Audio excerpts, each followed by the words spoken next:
The clock above the workshop door blinked 3:42 a.m. in cold, sterile blue. The hum of the sprawling factory echoed like a swarm of locusts, endless and indifferent. Adam's fingers ached from another hour tightening bolts on the sleek chassis of what he suspected was a railgun, or maybe an exosuit component. They didn't tell him much. "Keep your head down and do your job," his supervisor had said on the first day, her breath sharp with stale coffee. But Adam couldn't keep his head down tonight. For the third shift in a row, his shadow moved wrong. At first he thought it was the flickering fluorescence that stretched and snapped his outline across the glossy floor. But when he reached for his wrench last night, the shadow hesitated, just for a second, like it hadn't gotten the memo, and then slithered to catch up. Tonight, though, it was worse. He scratched his nose, and the shadow reached for its throat. He froze. The shadow didn't. It bent forward unnaturally, almost playfully, and then settled back into its proper place, merging seamlessly with him as he stepped away. Adam's stomach churned. Maybe it was fatigue.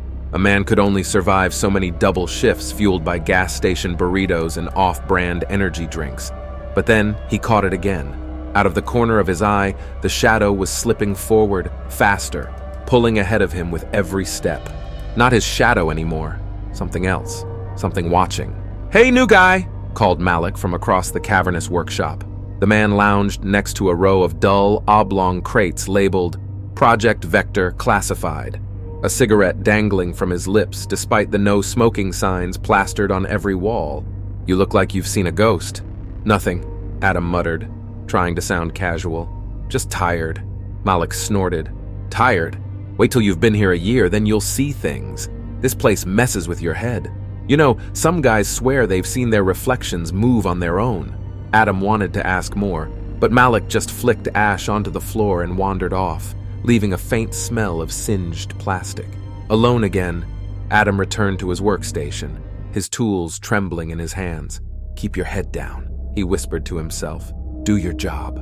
But the shadow didn't stay down. An hour later, Adam stood at the farthest corner of the workshop, surrounded by racks of gleaming steel.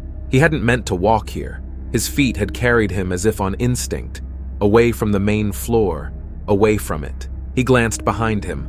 The shadow wasn't there. Instead, it stood 10 feet away, detached from him entirely, its edges sharp and jagged like broken glass. Adam's breath hitched. He stepped back. The shadow advanced. For the first time, Adam realized it had eyes.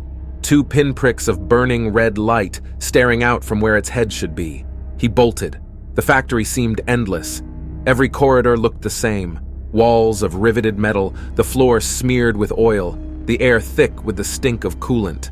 Adam sprinted past loading bays and assembly lines, but no matter how far he ran, the shadow was always there. Closer now. The sound of its footsteps, if that's what they were, echoed unnaturally, each step a wet slap against the ground. How does it make noise without feet? Adam didn't want to find out. He turned a corner and crashed headlong into Malik. "Jesus, kid!" Malik shouted, grabbing his shoulders. "What the hell's wrong with you?"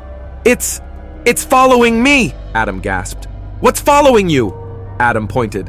The shadow loomed at the edge of the corridor, flickering and twitching like static. Its red eyes flared brighter. "Holy shit!" Malik whispered, his face pale. He staggered backward, his hand reaching instinctively for the crowbar strapped to his belt. "What the hell is that?" Before Adam could respond, the shadow surged forward. It didn't walk this time.